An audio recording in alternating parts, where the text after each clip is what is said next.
రాముల వారి గుడి ముందు కల్లుపాక. తప్పే, ఇప్పుడేం గొడవ చేయకు, రా వెళ్దాం. తప్పు చేయడం మాత్రమే తప్పు కాదు, తప్పు జరుగుతుంటే తప్పుకుపోవడం కూడా మహా తప్పు. ఇప్పుడేం చేయమంటావు? ఇక్కడి నుంచి కల్లుపాకను పీకే. తాడికాడు తంతాడు. నువ్వు తను శ్రీ ఆంజనేయం, నాకు భయం. భయమా? అయ్యో, భయం అంటే ఏమిటో తెలియని ఆంజనేయుడికి నువ్వు భక్తులుగా సిగ్గులేదు నీకు? ఇదే మీ బాసైతే ఎప్పుడో తగలెట్టేసేవాడు. అలేటోడివే, మా బాస్ కి నాకు పోలిక. ఆయన మహాశక్తివంతుడు, నాకంత శక్తి లేదు బాబు. సంకల్పం, ఆ సంకల్పంలోంచి శక్తి వస్తుంది. మీ బాస్కు మాత్రం శక్తి ఉందనుకుంటున్నావా? లేదు, రామభక్తిలోంచి ఆ శక్తి వచ్చింది. నువ్వు కూడా తప్పుని ఎదిరించాలని సంకల్పించుకో. ఆ సంకల్పమే మహాశక్తిగా మారుతుంది. నీలో ఉన్న సర్వశక్తుల్ని నీ సంకల్పం మీద లగ్నం చెయ్యి. వాళ్ల ప్రయత్నాల్ని భగ్నం చెయ్యి.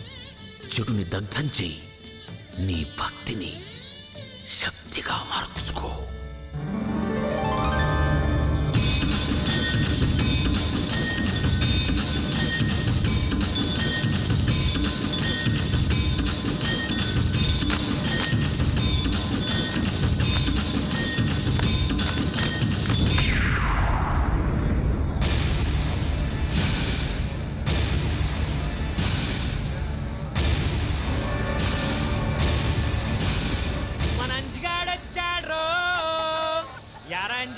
పలు తాగుతావా? రామ్ రామ్ రామ్. పోనీ సీకి తింటావా? ఇది ఫ్రెష్. రామ్ రామ్ రామ్. మీ పంతులు గారి మీద ఒట్రా బాబు. తాగమంటే అలా చూస్తావేట్రా? తాగు, బాడీ కూల్ అయిపోతా.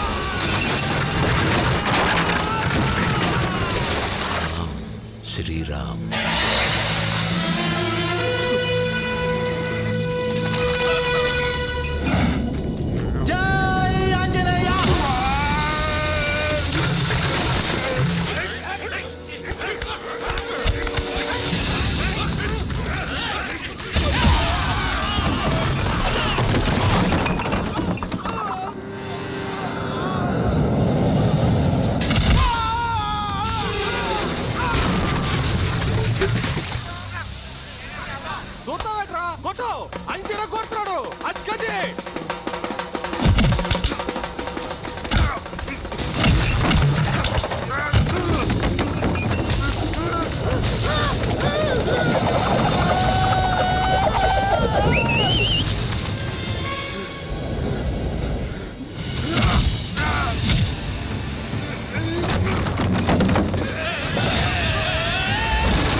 వాళ్ళని కొట్టావా?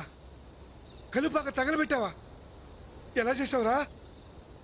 అసలే అర్భకవేతవి, మళ్ళీ వాడు నిన్నేమైనా చేస్తే? ఏంటండి వాళ్ళు చేసేది? తప్పు చెయ్యడమే కాదండి, తప్పుని చూస్తూ ఊరుకోవడం అన్నిటికన్నా పెద్ద తప్పండి. గుడి ముందు కళ్ళు బాగా తప్పండి అని చెప్పాడండి. అనగా శ్రీరామచంద్ర, ఇప్పుడు ఏం చేయాలరా? ప్రసాదం పెట్టాలండి. తీసుకో. రెండండి. 2 ప్రసాదాలు ఏమిట్రా? అవునండి, నాకండి. అగ్గి పరోటా. అంజాయ్ అమ్మో పద్దు, అయ్య బాబాయ్, నేను లేనిక్కడ.